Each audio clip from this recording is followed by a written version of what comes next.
Have you ever had to write a letter to your wife because you think you're about to die?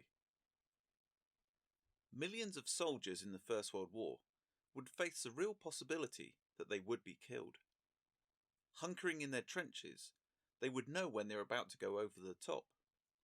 Veteran soldiers would know what little chances they had of survival, whilst fresh recruits would surely have worked out that the trenches of World War I were a place of death and suffering. Many men with little or no real education would write or get others to write letters home to loved ones. For many men, it is hard enough to open up about day-to-day issues in our modern times. But I can't even begin to imagine how difficult it must have been for these men to put their thoughts and feelings down on paper, moments before they were about to go over the top. What would you say? How would you say it? The last thing you would want is to worry your loved ones. You would want them to know that you've been brave and that your end was quick and painless. So many men wrote home, and their eloquence and quiet calmness is staggering. A wonderful example of this is Private Albert Ford. During the hell of the Battle of Passchendaele in 1917, he wrote to his wife Edith.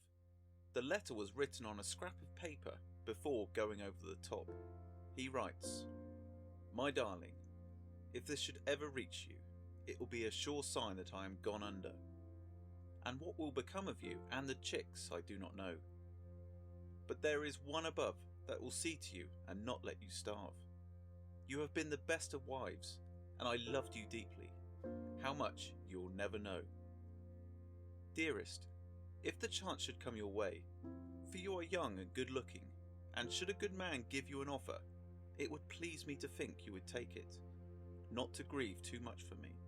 I should not have left you thus bringing suffering and poverty on a loving wife and children, for which in time I hope you will forgive me. So dear heart, I will bid you all farewell, hoping to meet you in the time to come if there is a hereafter. Know that my last thoughts were of you, in the dugout or on the fire step. My thoughts went out to you, the only one I ever loved, the one that made a man of me." Albert was sadly killed in action in October 1917. This last letter was kept by Edith until her death.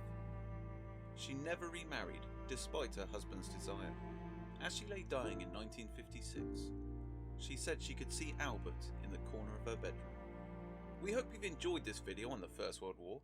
If you'd like to see more, make sure you hit that subscribe button and ring that bell.